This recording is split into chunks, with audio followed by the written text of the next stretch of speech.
All right, hello everybody. Welcome to episode 2 of the Pillowfort podcast.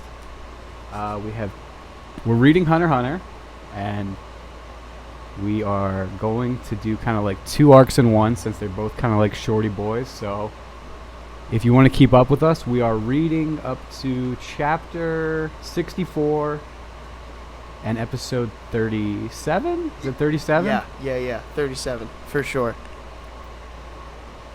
Yeah. Okay. Episode 37. So, my name's Cliff. Why don't we go around the little table and let's everybody introduce yourselves. Luke. I'm Kate. Shania.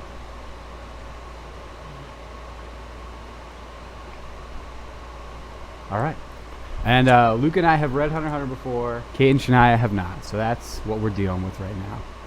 I want to get into Nen so bad, like right away. I'm gonna chill on it. Let's talk about the Zoldyck family first. General thoughts, how do we feel about this? This is like a kind of nice little side story. How do we feel about this one? Yeah.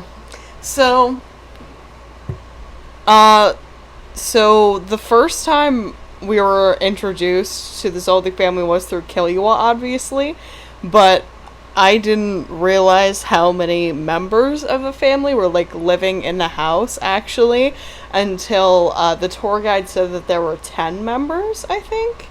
And I thought that was like interesting that like the whole family still like lived together on this mountain, but then when you kind of take their personalities into account, what they do into account, it makes sense that they're the only one that lives on this very secluded village, or not village, on the mountain. I think it's Kookaroo Mountain. But yeah, I just thought it was interesting that the whole family still lives together, and I'm assuming at least at this point that this is all the known members of the Zoldyck family. Yeah, okay, so here's what I think is cool about the Zoldicks, right? When you get introduced to them, I like that, like when you hear, like there's like a family or like a clan of guys that are going to be strong, it's, you expect them to have some kind of like move or like genetic style that like makes them why they are the way they are, but I think it's cool that the Zoldicks, like, there's no unifying thing besides the fact that they're all really good at killing. I think that is cool. Like they're all like really unique in their way they carry out assassinations. Yeah, and like from anywhere to like personality to abilities, they're like so different from each other. And I think that's interesting just because they were raised in theory in relatively the same way, but they all came out relatively different. And like it seems as though Killua is almost the most different of them all because he has these connections that he wants to make with friends while the rest of them don't seem as interested in that. Yeah, no, they're not at all. This is a good arc to get into character design, I think, if you guys want to talk about that for a second, because it's just this. I think the thing that makes this family so exciting is like we really don't see them do anything, so it's really all up to your imagination what each of them are capable of. And I think Tagashi's really good at designing characters. I'll give a shout out to one, and then maybe we can go around and each say which one we like. I think Silva, like the big dad dude, I think that is like the best character design we've seen so far. Because like, if you had that guy in like just sweatpants and like a shirt, he's already the scariest character, right? Because he looks like he could crush your head like a grape, like immediately, which is cool. And then you throw on top of that this gi implying some form of mastery of martial arts. It gets even scarier. And then you imply on top of that he's the one that trains Mike and like keeps him in check, the big dog. It's like, it's really just purely from visuals, he establishes himself as the scariest thing I think we've seen so far. Toss it to Luke. Good character design so far. Who looks nice? Nice. I think that they all have interesting, like they all look really cool. I don't know if I want to say like my favorite design. I do love Silva, I will say, but to kind of spice it up, Kikyo, that's the name of the mom, right? The mom's Kikyo. Is that do I have that right? Okay, yeah. her entire Yeah. aesthetic Yep, that's right. is just, I don't know, they all have like distinct things, but for some reason she has always stood out to me like aesthetically as way different than the rest. Like, why does she have like one cyborg eye in the I just, her design makes me ask like so many questions about what could happen. Yeah, she's kind of the hardest. Like, there's not a lot of implication that you could pick Right. up on how she like assassinates people, unless she's got like high tech. But that's kind of Maluki. Like, that's kind of the fat guy's thing. So I always wonder like what she does for the family. But the Victorian era dress mixed with the cyborg Yeah, eye no, it's a good is look. It's a good pretty look. I sick. like it. It's just, it's definitely, it leaves me with like so many questions about her. Yeah. And that's not even taking. Yeah, we're talking about character design right now, but when we get into personalities of these people, I have so many questions. But I just like, You can talk about whatever you want. out of all of the Zoldyaks that we saw this time, maybe other than Kaluto, because I don't really think we got a whole lot about Kaluto, but Kikyo confuses me. I don't know if you guys had that problem. Like, I guess it's not really a problem, but like if you guys came up to that same conclusion, but like I can get like at least sort of a read on most of the other family members, but like I'm not really sure if Kikyo actually like cares about Killua or just wants Killua for the sake of the family. I don't what does any of you have any thoughts about like Kikyo and her like what seems like a obsession with Killua?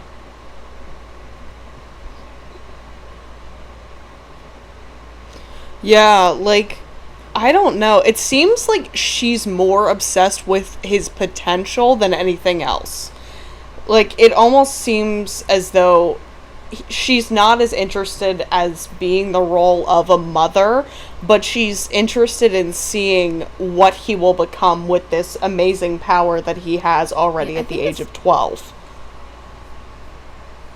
Yeah, that's kind of the vibe from everyone, right? Like, the potential is like terrifying, which like we can even get like a little glimpse of here. He's like tanking electric torture, and he was very scary in the Hunter exam.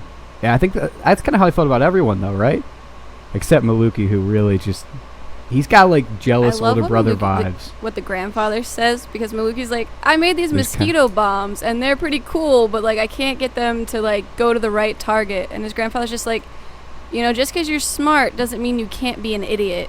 And I was like, oh, Maluki, poor guy, you tried so hard to impress Grandpa.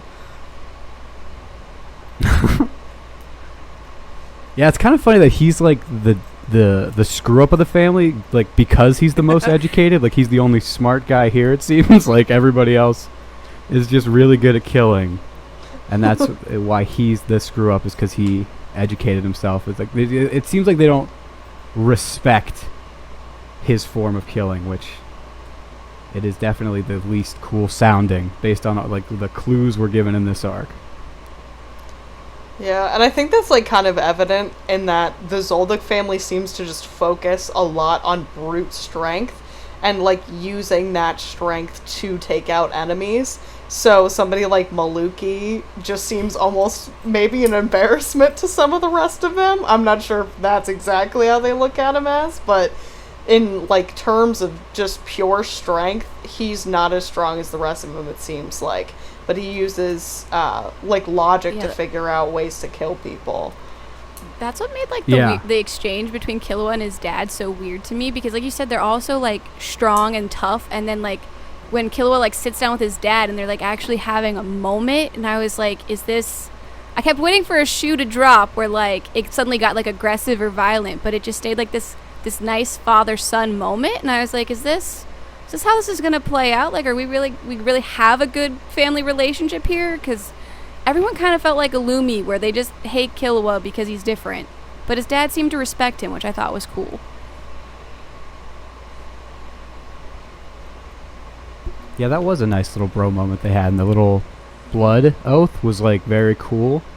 And it kind of ties to Gon in a weird way, because they're both kind of like setting off on an adventure with like a promise to their father figure. So Can I another can cool I just parallel ask the between those two, question? I think. Just real quick. Yeah, it's Silva Zoldyar. Yeah. Good father or bad father? Yeah. Just You see, I want him to be a good father because of that talk. Because I think it's so great that he was able to tell the differences between, like, himself and his son in saying, you're different than me, so you can go off and have this adventure and see where it takes you, because obviously you want to take a different path than the one I've set before you. But then, like, at the end, he seems very, very suspiciously confident that Killua is going to come back. And he almost seems like he has malice then, but not in his conversation with Kill. Yeah, that my interpretation of that scene is this. I think that scene says way more about Silva than the first one. I think he does see Killua as like almost an exact copy of him almost, where it's like he's letting him go so willingly because he knows that he's going to come back because he's his son. But that's how I interpret it. But it's interesting. What do you think, Shania? Yeah, it was kind of like the same thing where, like, I really believed in him, like, seeing the difference and, like, getting that, Killua was his own person and had to do it his own way. But by the end, it sounds kind of malicious, and I'm, like, wondering if in future episodes maybe we'll see, like, him, manipulating behind the scenes, like, almost trying to create a situation in which Killua does betray his friends, because I think that would definitely be the driving point for Killua to, like, go home and stay home, where he's like, friendship did not work out, I failed, this is all I can do is be an assassin. So I'm interested to see, like, if his dad really is passively just like, oh, he'll come home eventually when he's done doing what he's doing, or if he's going to become more active in, like, manipulating him back without looking like he's doing it. Yeah, it'll be interesting to see. Before we get off character design, we should go over the main group a little bit. How do you guys feel about Gon, like, as a design? Because I will say, I love it now, but when I watched this show in high school, I was not as in love with that design. I thought it was really dumb, but now I like it a lot. I love Gon's design. First of all, I'm a big fan it's good. of the color green, right? Just in general. It's very green. And he is a very green design. I love that it like gives the impression, like, something about the coat and the shorts, like, it gives, like, this very much, like, I am a young boy, like, aesthetic. Like, he's not dressed like I think other shonen protagonists, you know what I mean, where it's like, it just, like, he looks like he could be wearing normal clothes is what I'm saying, but it's also very green. It fits who he is. He's like a fisherman kid. It's like the perfect, like, adventurer outfit, I feel like. It's like he could go anywhere, which is what's cool about it. That's what I like about it now. Like, the boots, he could hike anywhere. Got the booty shorts on deck in case we got to swim or, like, head to the beach. And then the jacket in case it gets chilly. It's like such a fun, it's like a Pokemon, like, trainer look almost. That's what Gon kind of reminds me of this read through. That's literally... It's really good. Yeah, that's literally what I thought of. He gave me such, like, Pokemon vibes. It was, like, very Ash Ketchum feel, and I liked that a lot. I also like that his, like, item is a fishing pole, because that's the most random thing. When I first see that, I'm like, that's not going to be useful at all. And it's become, like, the most useful item, and I just love that that's what he has chilling. He's putting in work with this fishing pole this arc. I love the fishing pole. For real. Like, and that's what I kind of thought of, too. When I first saw him with a fishing pole, I was like, so he's not going to carry that around for, like, the rest of the series. But, like, he's found so many uses with it that surprise me almost every time he finds a different one. Yeah, exactly. It's great. Killua, I'll start with him because I like him a lot. I think this is, like, the most perfect, like, cool 90s, like, early 2000s kid, like, design ever. Like, every single outfit he wears is just, like, an MTV commercial or, like, a fruit roll-up. He always looks like he's about to walk up to a skate park. And I really like every outfit he wears. This like the Heaven's Arena, like the 6 straps around the arms. I like that shirt a lot. That's a good shirt. Yeah. I like that shirt too. I think so. Thanks, man. I'm sorry. I don't know what happened. Everybody else is dead. I thought that shirt was dope. I actually thought he was wearing a backpack for most of the time because of the straps. But Yeah. no, he's he's chilling like that. I thought it was the straps on his backpack were just really weird for so long, for so many episodes. And then I was like, oh wait, no, that's his shirt. Yeah. All right. So I guess we should talk about the arc now. I guess. I thought it was pretty good. A short one. There's not a lot that really happens. Do you guys want to go into specifics on like Canary or the coin game? Or I mean, Canary's cool. We could probably talk about her for a minute. I loved Canary so much. As soon as I saw her, Yeah, I was Canary's like, right. "You're the coolest person I've ever seen." Because I was like, she's just such a cool, and she just wanted to be Killua's friend, and I was really mad at the end when he just walks past her and doesn't say anything, and I'm like, Killua, she wanted to be your friend, but your creepy mom was in the trees, so she couldn't be your friend. It's not her fault. Yeah. Yeah, Canary. It's a sad life. What a great villain. I think she's like one of these like perfect place, perfect time villains. I don't even like villain's not even the right word. I guess antagonist, but that really highlights like going. It's like the Hanzo fight was one thing, but this like it really puts in your mind that he's not like determined. He's like almost like a sociopath. He's really a psychotic child. Like he is so Right. determined that he will just take a cane to the face 1,000 times in a row, which I think it really, I like both of them a lot. I thought that was a cool confrontation they had. I think it's like so interesting too because I think a lot of the people that Gon faces, they don't originally when they see him think that he's going to be kind of that much of a sociopath when they see him, but as they're fighting him, I think it hurts the psyche almost of his opponents because they're really not expecting that. Like he keeps coming. Like almost with absolutely seemingly no concern whatsoever for his own life. So I think that might also screw with his opponents a little bit too. Well, Yeah, Gon has won most of his fights by having the other person be too sad to hit him again. That's really how he's won Right. a lot of encounters. Which, he's a crazy little kid.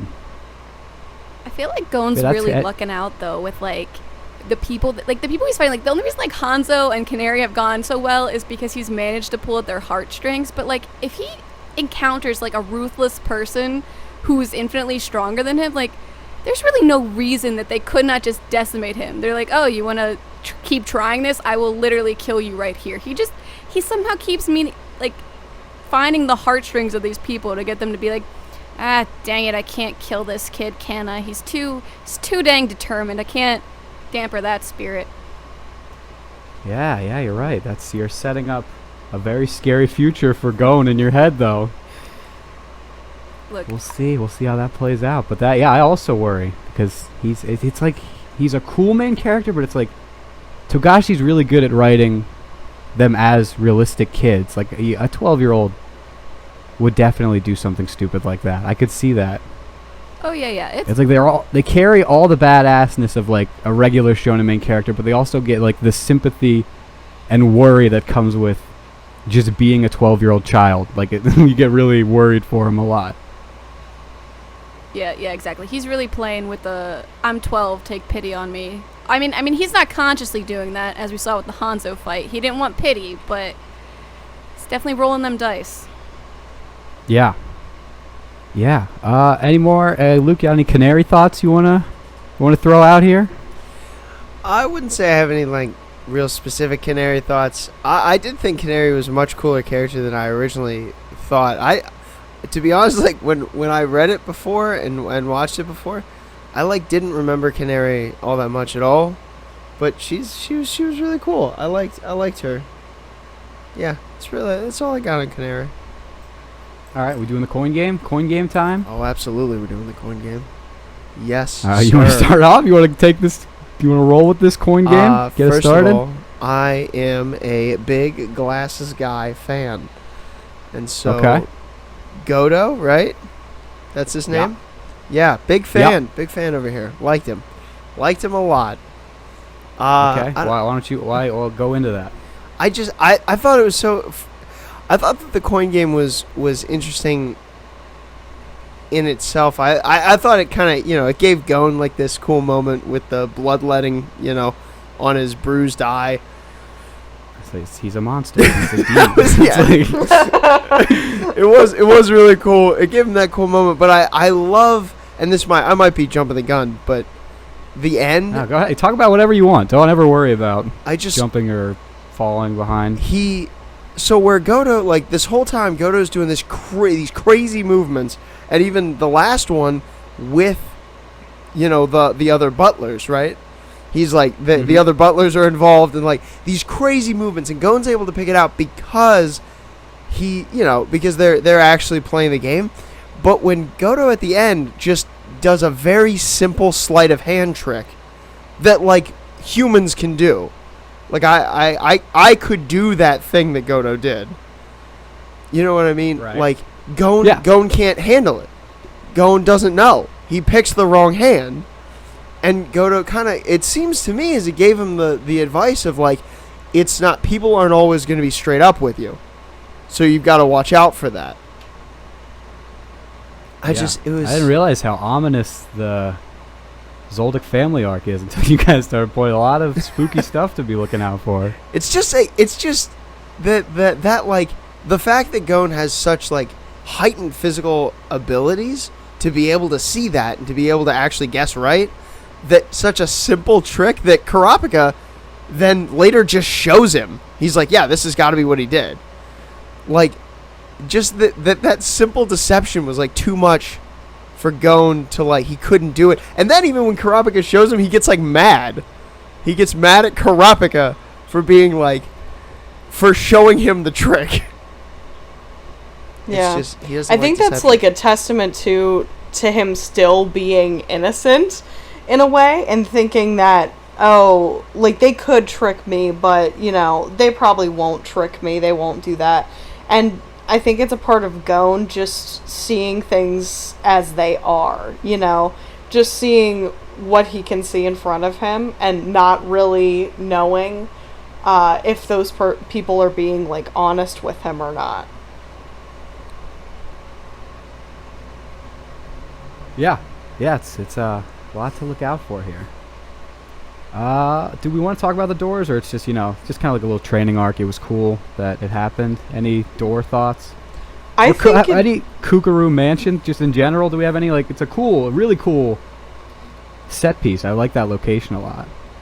Yeah, I think like the setting, and I think the fact that like the doors are it was like 4 tons each or something like that, and like they increase as they go up, and you can only pass through if you have a certain level of strength and ability, and that everything in the mansion is like that. Everything you have to have almost an incredible amount of strength to do.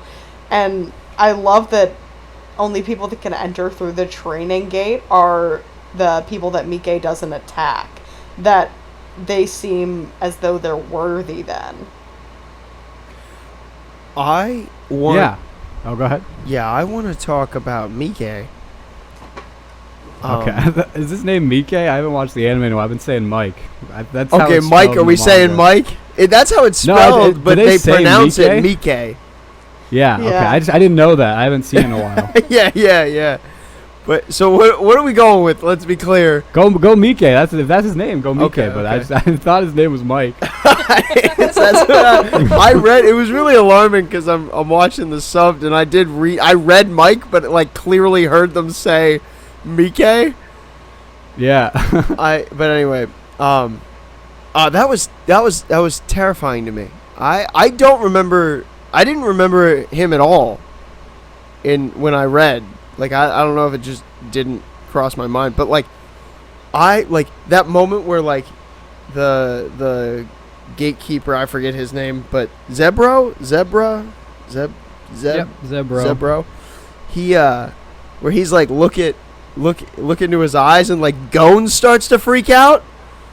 I'm like, it was freaky. It was scary. Yeah.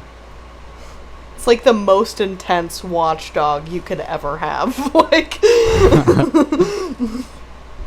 I thought his design was really cool. Like, I guess Oh, like it's in real such a life, good I think he design. was scary, but like looking at him, I was like, that dog is so cool. I mean, it's a little more than a dog, but I just thought it was like a really dope design. But yeah, when Gon showed fear, I was like, wait a minute, he doesn't do that. Yeah, it is a great design. Shout out to Mike. Let's Okay. We can talk about Nen. Okay, that's right. Are we all ready to talk about Nen? yes.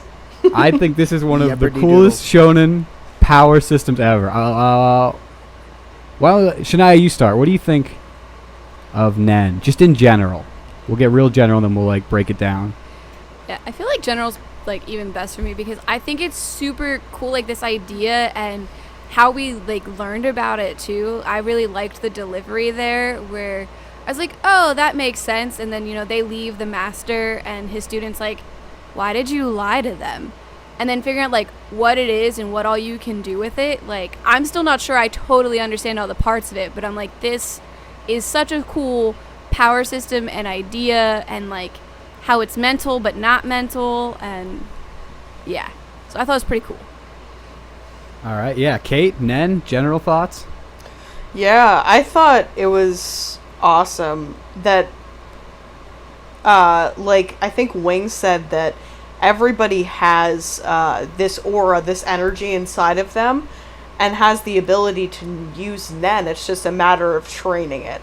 I liked that factor of it because that means that there are obviously some people like Gon and like Killua who are natural talents at it, and who are going to get stronger than probably a lot of regular people that would train with it. But the thing is the fact that it's accessible to everyone is really interesting and awesome to me. Yeah, it's a great. Okay, let's talk about why it's so good, right? I think it's one of the perfect power systems because, like, no matter how you read shonen manga or like how you get into it, I think there's something that you can enjoy, right? And I think Luke and I look for different things all the time, so we're kind of like the perfect contrast of why it could be like a little bit of something for everybody, right? So when they are explaining what it is, like Tenren, Hatsu, and Gyo, I'm a little checked out. I'm not paying attention too much to that stuff because it's just you got word dumped with it a lot. Like a lot of it's cool.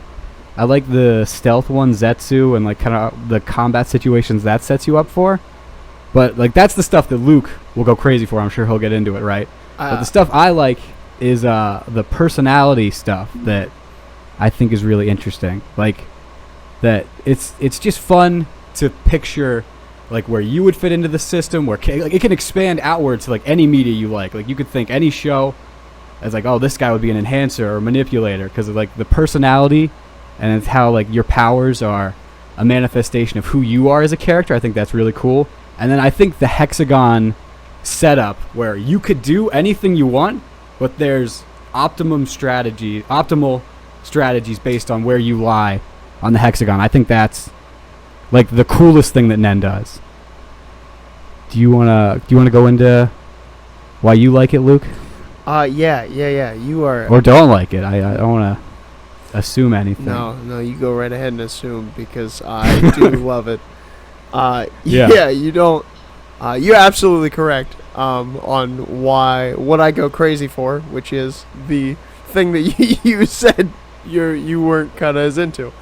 No, so at the beginning of every episode too, like kind of that intro thing, they would explain the four basic principles of Nen, right? And so Right. I watched that a couple times just to get a full understanding because I love things like that. I really love, so like when we first meet Zushi, which I'm sure we'll get to talk about him later, but when we first meet him, he says he's part of this Is it Shingen Ryu? Is that the name of the? That's the name of the fighting style, right? Yep. Like the Nen. I just love that it's set up like a martial art. Like that these basic principles like are foundational to learning the other principles. You can learn them out of order. We see Gon learn Zetsu like way before he knows anything about Nen. Like, but he learned Zetsu while he was hunting Hisoka. And obviously Gon and Killer are like natural, like supernatural prodigies. But I love how like how much structure it has while also allowing everybody to have like a crazy amount of freedom in what abilities they're gonna have.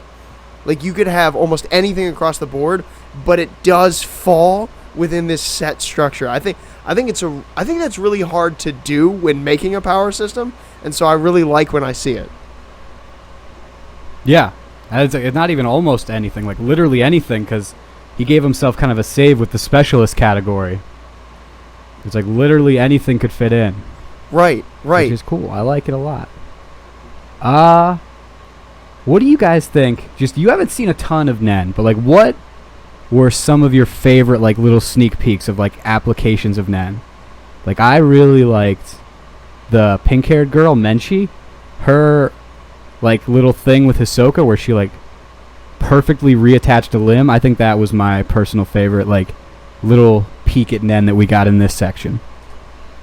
That was crazy. The reattaching, how that worked, but then also like learning how Hisoka used it in the fight, like all that crazy stuff he had going on, like quietly behind the scenes. It was one of the coolest things I've ever seen. Because like as they're unpacking this, I'm like, he did what with the how and the what? So yeah, I thought that was a really cool look at the possibilities for what you could do with it. Yeah. Let's take a sidetrack, because that was the coolest thing that happened in this section, I think. The Gon and Hisoka fight was good, but the fact that he embarrassed Castro, he beat his ass while making him an unwilling assistant in a magic show to his death, that is the craziest thing that happened in this section. That was so good. And then the Menchi breakdown, when you like, you don't really understand it when it's happening, but when like, it breaks down and it all makes sense, it's like that fight is like, okay, Nen's gonna be wild. This is gonna be the greatest shonen power ever, because this is how he introduces it to you. Like this is the kind of fights you're gonna be getting. Like that Castro Hisoka fight, I think that's my highlight of this section. Yeah, I think that was my favorite fight of this section too. And the thing is that it was so great because we're learning about the concepts of Nen, and then we get onto the 200th floor, and immediately Hisoka tests like Killua and Gon to see if they've actually like mastered it enough to even like live basically on this floor. So the thing is that we get to then see all of these very skilled Nen users, and we get to see the full power and potential, I think, through that fight especially. Yeah, that's another good, really solid Togashi character design. It's like he does tell you that when you get to the 200th floor, a Nen user is going to literally destroy your limbs, and like as a message that you don't belong there. So having this trio of like the top guy and the ghost arm guy and the wheelchair guy, like once you see that visual, it like really showcases how brutal the 200th floor is. I like all their designs a lot. Yeah, their designs were really cool, like very creepy, really cool. I liked watching their individual fights and seeing how they worked around their abilities. Like the top guy, I can't think of his name, but his whole spinning top thing and all that he was doing there was just really interesting to see like how he made that work and how he used that ability. But they were cool. Yeah, it gives you like the impression that you can do a lot with a little, because like that guy seemed like definitely the weakest one to me personally. With like maybe the ghost arm guy's weaker. We didn't see too much of him, but like he really, even with just what he had, that little top setup was pretty intimidating. Like if you don't know what you're doing. Oh, for sure. This whole arc is just hyping up how cool Nen's gonna be, and it's like so perfect for that. Like he really nailed it. He gets you so excited for how fun Nen is, I think. Can I? And I like... Oh, go ahead, Kate. Yeah, but I also like how we find out later that this is the actual end of the hunter exam. That it was all leading up to this. Like, that's the coolest connection to me. Because at first when, it was Sawtoads, right? Sawtoads said that, their hunter exam is just starting or whatever. And at first I thought that might be, like, life's gonna test them if they have this badge or whatever. But then now I can see that this Nen is something that's crucial to being a hunter. And that's what really makes them a cut above the rest, I think. Yeah, I thought that was awesome. And it also made me feel like low-key, like a little bad for Killua, because he sort of got taught this whole Nen thing by default because he was with Gon. Like, it was always intended for Gon to learn it as a hunter. Like, that was part of why, Master Wing was there. But, like, the fact that Killua was already, like, clearly, like, developing it, and Master Wing is basically like, I cannot, in good conscience, like, let you do this and potentially become malicious, so I'm gonna give you some good tutoring. And Killua kind of realizing that, I don't know, I felt like a little bad where he sort of, like, just sidestepped into something that he, like, not that he wasn't supposed to be a part of it, but, like, he was not sought out for this purpose.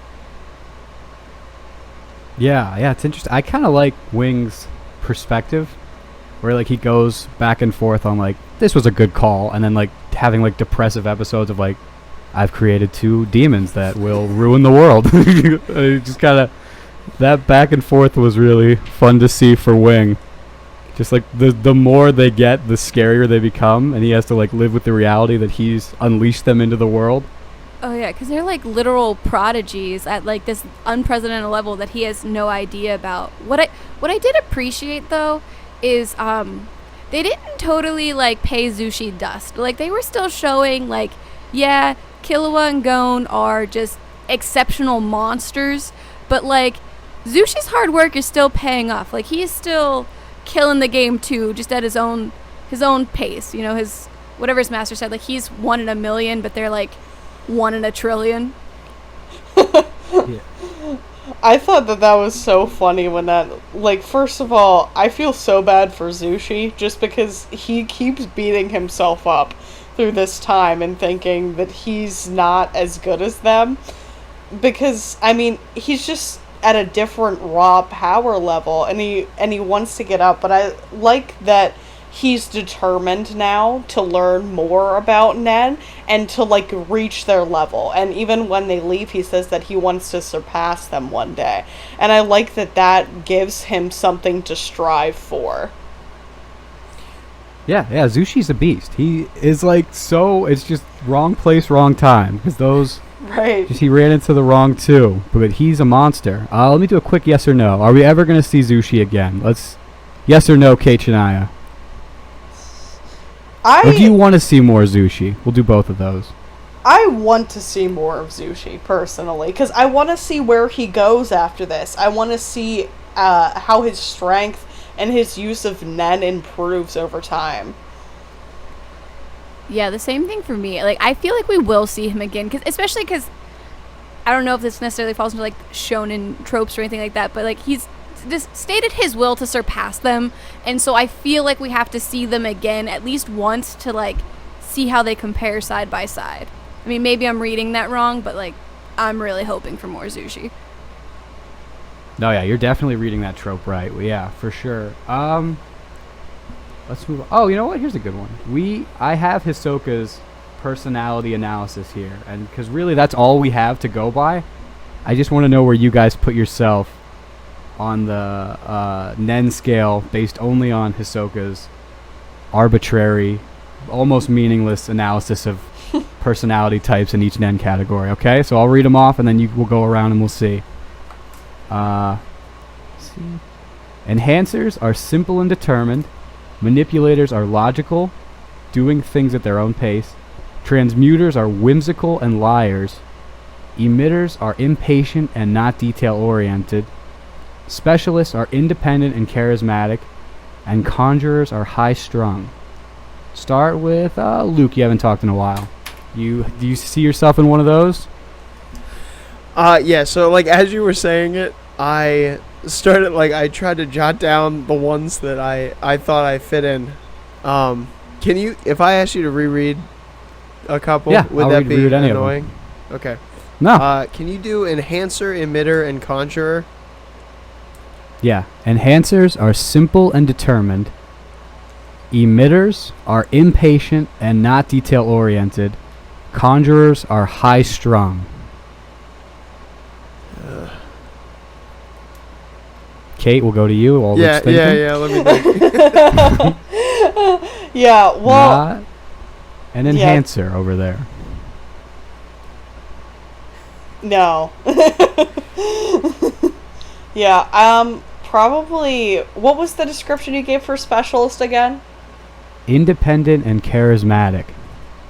I'd say either probably specialist or the second one you said. I can't remember what that one was called either, sorry.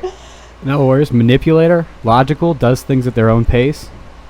Yeah. I would probably be either a manipulator or a specialist, I'm guessing, just because usually, especially when it comes to things that are more serious, I tend to go the logical route.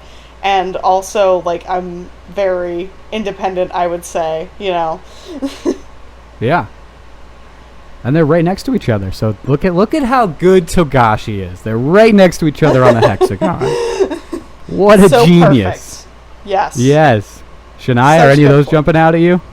Yeah, I think with Hisoka's limited descriptions, I probably fall into the manipulator category with the logical and doing it at your own pace thing. I think that's me.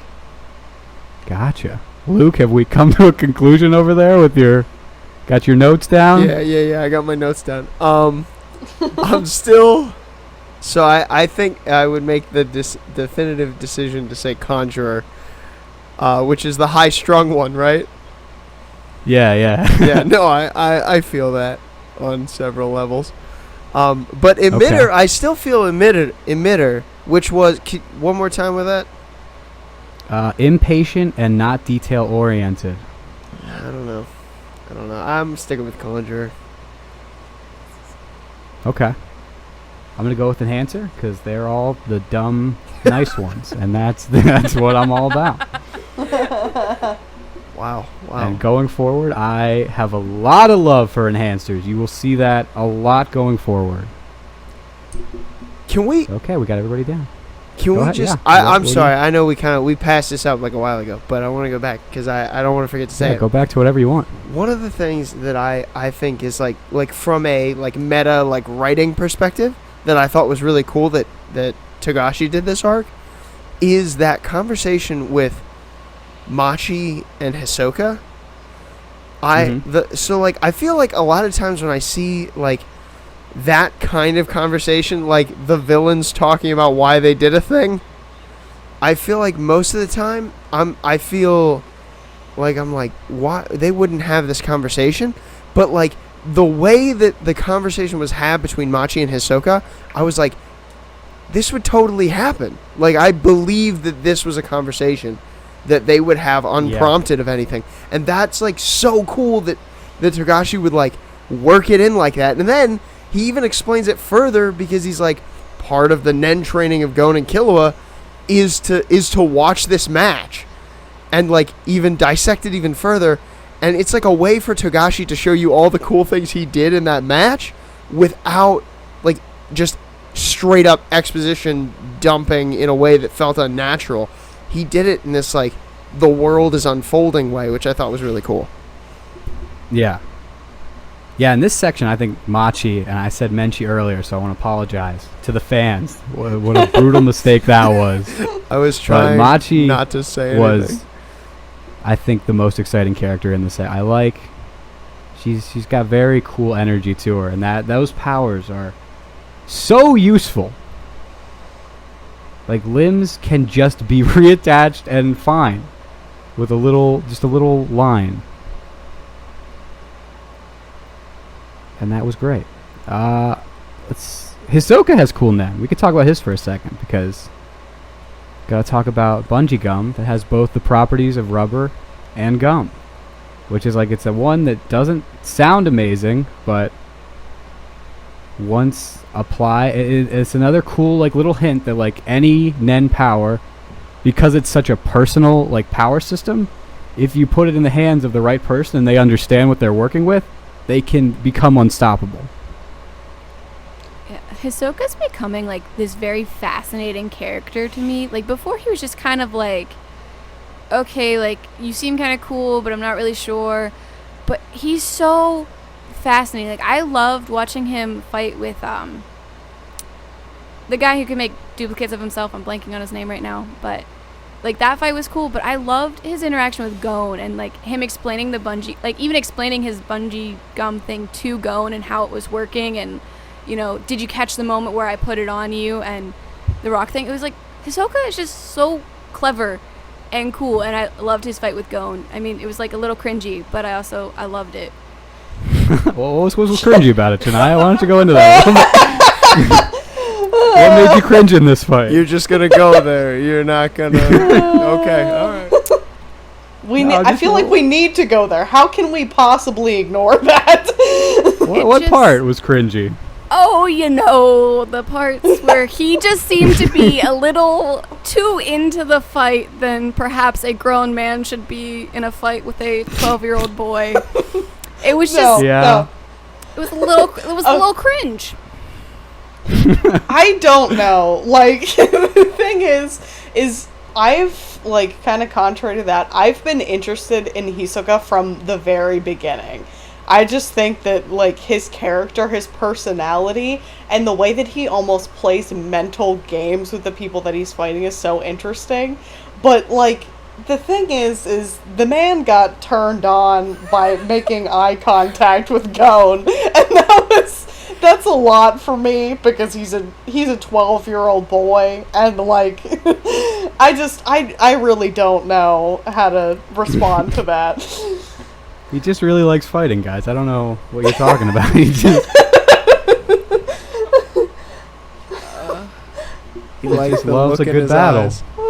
that was not right. I will say what I did love about their fight, the coolest moment I thought is when Gon gets that square hit on the face and they like pause their fight and he gives back the token, and that means nothing to no one, but I love it. He hits him in the face and they both just calmly like walk forward and exchange this, and I'm like, that is such a cool moment. It was such a cool fight until Hisoka got cringed. I'm like, Hisoka, if you want me to like you, you just gotta stop talking to Gon like this. You gotta take that out, and then you could possibly be my favorite character. But you gotta know more of that.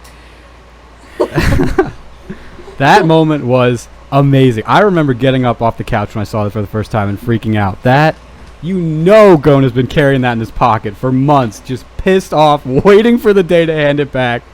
And that the Hisoka's such a bro about it, that moment was perfect. Yo, and you know it hasn't been like in the backpack. You know it's been in that coat pocket for months. Like, just waiting. Yeah. Oh yeah, he's felt the weight of that in his pocket. It's been driving him crazy. Can we also fondly remember how, like, Gon thought he would just straight up, like, be able to come back and hit Hisoka. Like, once they leave, you know, the exam or whatever, and Kill was like, what do you want to do? And Gon's like, just chill. And he's like, you got to train for this. And Gon thought it'd be easy, but if you look at, like, everything Gon had to do to get to this moment of punching Hisoka in the face, Killwood was not wrong when he drew that giant line through the yard. Like, there was eons to go to be qualified to punch this man in the face. I think Hisoka humbled our boy real quick with that hallway scene, I think. I just want to talk about the last point that Hisoka got and just the technique that he used to do that, because the thing where he attached his bungee gum to Gon's face and then moved it from his finger to the rock when, like, Gon wasn't even paying attention, so that, like, Gon almost inflicted the last point upon himself. I just thought that was, like, so interesting and so cool the way that he did that. Yeah, it's a good callback to what Luke was talking about earlier with the coin butler. Because, like, watch out, kid. There's pedophile clowns out there who might try to trick you and punch yourself in the face with a rock. Listen. This is about a good fight. This is not anything else but a good fight. Also, He did not heed the lesson. You cannot ignore it. How interesting is it? So this is like this really got me when I was watching this. How interesting is it that, like, as like a side narrative, we have this whole conversation about how some refs in Heaven's Arena give points out super quickly to end fights because they're scared somebody's going to get hurt. Like, oh my gosh, dude, that ref is such a bro. He took the ire of the whole crowd. He took so much smack for trying to save a 12-year-old boy's life. It was unbelievable. They were really like mad at him for doing it. But that's so real sports though. That's so accurate to real life. Yeah, They're it's like like, they We're had, to watch the kid die. Kill him. they had like a whole press conference on the outside. Yeah. Like reporters are like crowding around him, and it's like a side thing to the actual story, which is what really gets me. Is I'm like, Yeah. there's this whole ecosystem of Heaven's Arena that we just haven't explored fully. Yeah. I think go ahead. Sorry. No, go ahead. One of my favorite like Heaven's Arena employee moments was when the one lady was trying to explain the perks of winning on the 200th floor, and Killian and Gon just didn't. Well, Gon was like, "Don't you live on a mountain? You live like so much higher up than that." And then, like, they just literally do not care at all about the perks of what winning means. She tried so hard. She just wanted them to so badly be impressed, and they had zero interest. Yeah. Yeah. They really couldn't care less. Yeah, the workers it is like a whole, you're right, it's like a whole just world in like this one like super short arc. Like I feel like we almost got an idea of like what Castro's life was. Like he was just like the king of the 200th floor who was like on his personal revenge mission to pay Hisoka back for his one loss. It was really cool. And that was also another cool little Nen showcase that you can be an absolute beast, but if you choose to use Nen in a stupid way that doesn't make sense, you can get clowned on and die. Because he could have been like the greatest enhancer of all time, but he focused on two Nen types that were not compatible for him. Yeah, that was so interesting. I feel like everything about this arc really helped flesh out like Nen as a power system, like every little thing, and even down to like the fact that Castro like put so much time, and Hisoka says that in their fight.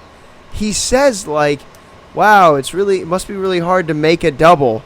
Seems like you might have wasted the talent there." And then we don't learn till later that like that's actually true. It is true that like Castro just made the wrong choice when he tried to learn Nen. And I thought, now I could be wrong about this, but I thought that Castro went through like the initiation. He just didn't like lose any limbs or so. He like Hisoka like flooded his system with Nen. That's how he awakened it. And so like it was interesting to see like, okay, this natural prodigy was given Nen and then pretty much given like free reign to learn it by himself, and he ends up stifling his own ability because he doesn't like do it the proper way. I thought it was really cool. Yeah. Yeah, Castro was really cool. I liked him a lot. We should talk about Killua for a little bit because I feel like we haven't too much. Does anybody just want to throw out some Killua appreciation moments? Because he was great in this arc. Okay, so there's one moment, right, where he says to Gon, the doctor says you're going to need 4 months to heal, and then immediately after lies to Wing and says it's 2 months. And then in the anime, I don't know if they do anything in the manga, but in the anime he turns around and he's got this cat face and a cat tail. Like he's got like the whole deal while Wing's not looking, and it makes me laugh. And I love how Gon's like, "Nice one, bro. Like, thanks for covering." Yeah. Like it's just, I don't know. It was a Killua moment that I was like, "That's nice. I like that." Killua is so great. He spent $2 million on snacks, and that's why he doesn't have any money. He blew millions on snacks. I mean, he was what, like 6 when he was there? Makes sense. Yeah. Yeah. Oh, he's the best. He threatened to kill a guy. That was pretty cool. He was like, he was such a bro. Like, we'll give you your wins.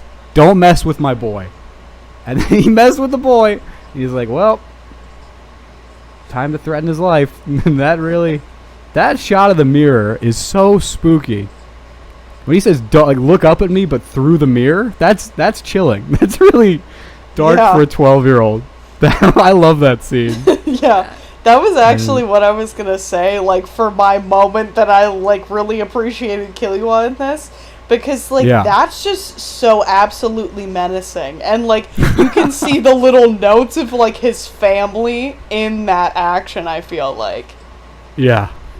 That moment gave me, like, mixed feelings. Because it feels like Killua's been talking about, like, wanting to get away from being, like, the assassin, like, the killing thing like that.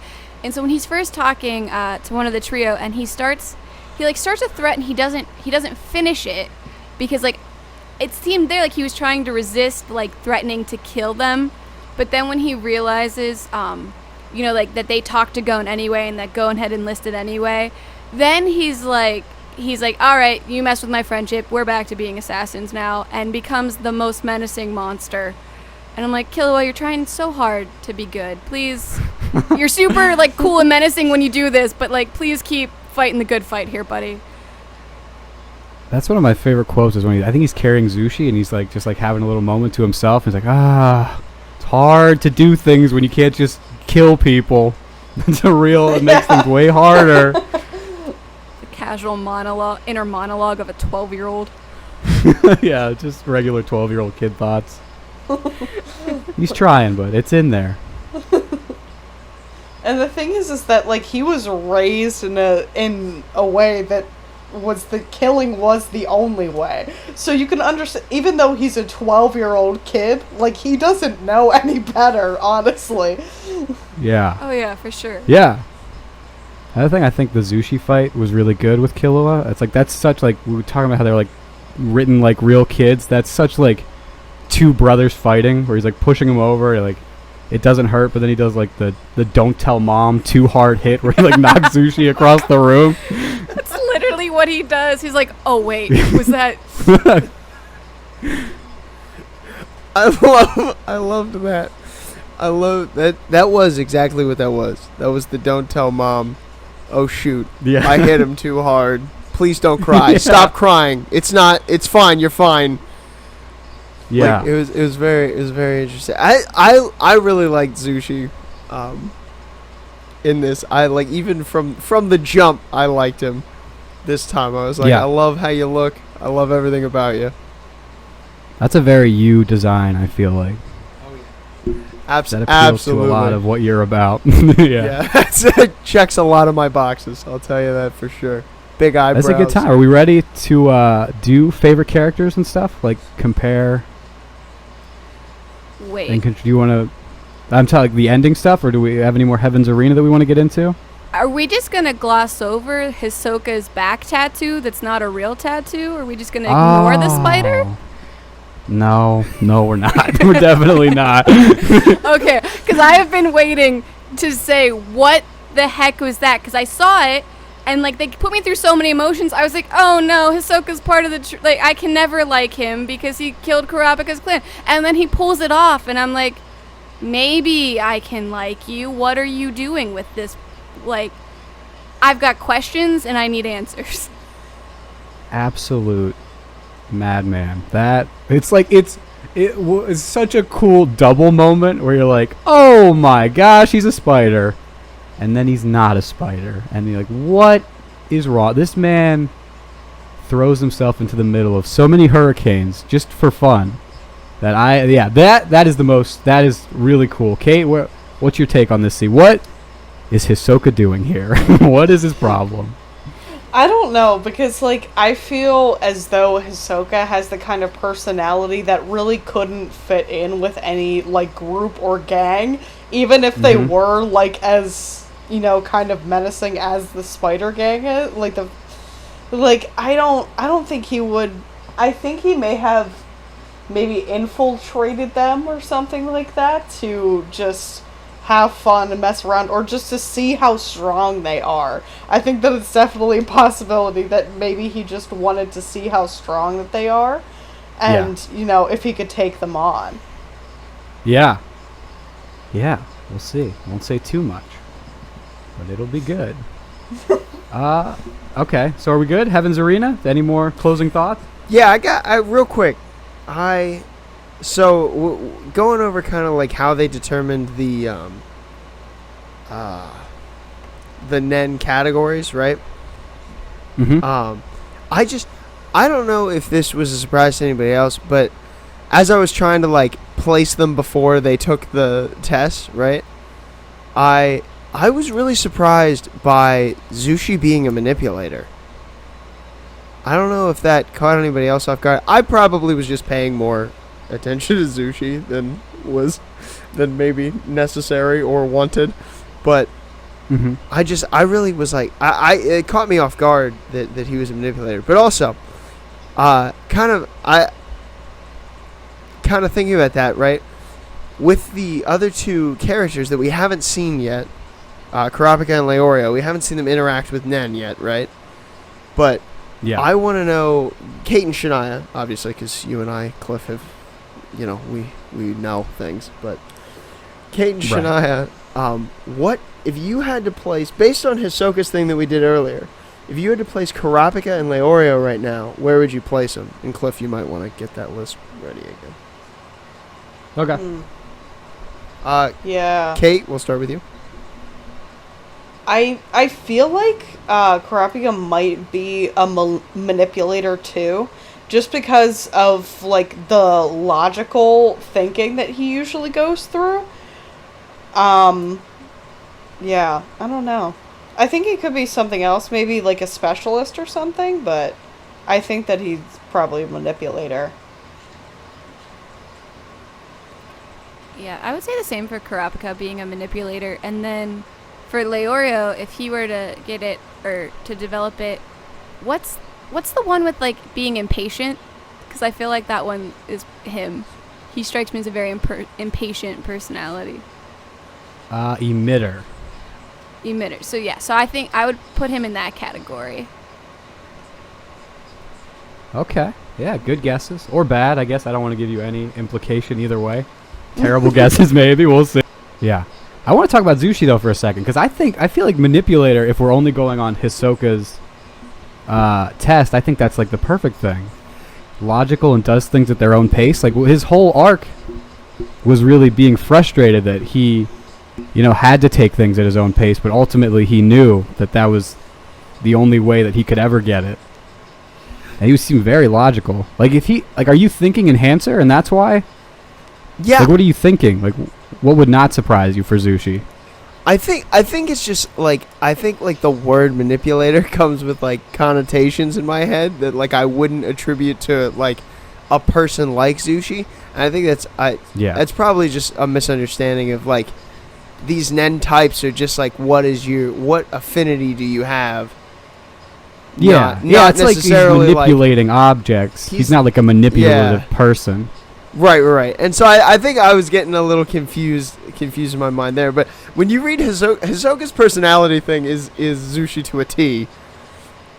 Like, it makes a lot, like you said, almost this whole arc for him was that. So, yeah. No, it makes sense when you work it out like that. When it initially happened, I was like, interesting. I think I was just probably conflating the like being manipulating versus the Nen type. Right. Yeah. Do we, any more Heaven's Arena thoughts? I don't have any more.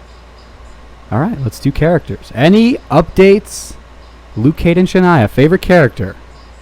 I think we have Shania Gon, Luke Gon, Kate Killua. Is that right? That was part one? Yeah. Yeah. Okay. Any updates? We'll start with Kate. it's still kill. I have to say, just like after everything that he did, I think with the intimidating the other guys, and then just his friendship and his personality developing more outside of what his family is like, and getting to see his family just made me like him even more. Yeah, Gon is still chilling as my fave, but he's nice. I would say I'm starting to like him less. That's not how I want to phrase that, but I'm becoming more annoyed with some of his character quirks right now, where like he like leaps into things without thinking them through, and it becomes a little more irritating to watch him fumble into things. And Killua is growing on me a little more, because not that Killua always makes the right choice, but there's definitely he's thinking those choices through first for the most part. So yeah, so still going, but like maybe a little less. Yeah, watch your back, Gon. You're in trouble. Yeah. Luke, any updates? No, Gon's still in the lead, but I would echo almost exactly what Shania said. Gon's in the lead, but Killua is coming up fast.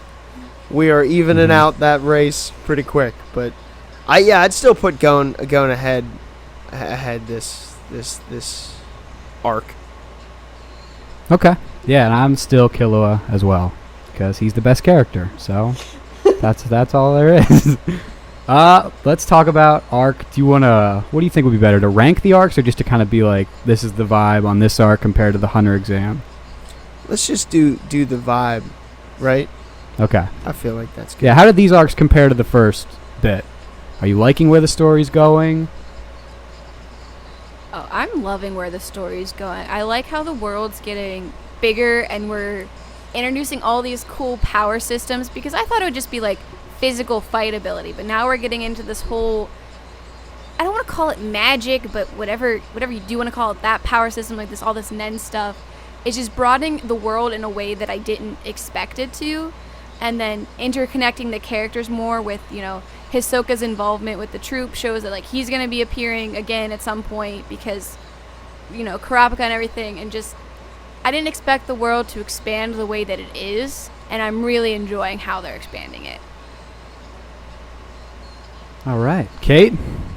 Yeah, I really liked both of these arcs. I think that the Zoldyck family arc was definitely important into knowing more about Killua as a character, so I really appreciated that we got to know more about him and where he comes from.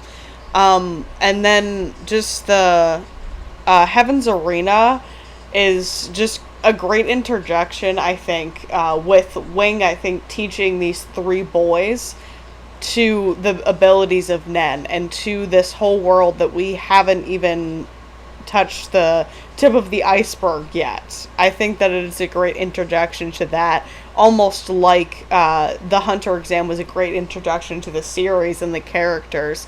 I think that this is more of an introduction to the powers and abilities that we're going to be able to see for the rest of the series. Yeah, it's exciting. Luke? Yeah. So, I think I definitely really like it. I think that, not that I don't, I think the Hunter exam arc was awesome, but Nen as a power system is amazing, so I definitely think that its introduction specifically, like the way it was introduced with the Heaven's Arena arc, is I mean, it's like genius. It's really it's awesome to see. But and I loved kind of this is kind of like what Shania and Kate were saying, but like the expansion of this world that we already thought was big, or at least I already thought was big, even just taking into account what we learned in the Hunter exam. So yeah, no, it was definitely really good. Yeah, and I would pretty much just echo everything everybody just said. Heaven's Arena, Togashi set out to introduce Nen, and he knocked it out of the park, and the Zoldyck family was pretty short, but a lot of fun, a lot of cool characters and moments in there. I think that is it. Do you want to close it, Luke, with plugs and the ending? Yeah. Thanks for hanging out with us, everybody. This has been the Pillowfort, episode 2 here. Next week, I believe Cliff already said this at the beginning, but next week we're going to be doing the York New City arc, which is, if you are watching, I'm trying to find the list. Oh, I have it up. Do you want me to say the episodes and chapter? I got it. I just got it up. Sorry about that. Okay. But episodes 37 to 58, if you're watching the anime, and chapters 64 to 119 if you're reading. So yeah, definitely catch up with us. Read along with us. We'd love to have you be part of this conversation. Leave comments down in the comment section if you have any, and like this video and subscribe to the channel, because we're gonna keep doing this every other week. So thanks everybody for hanging out with us, and we'll see you in 2 weeks.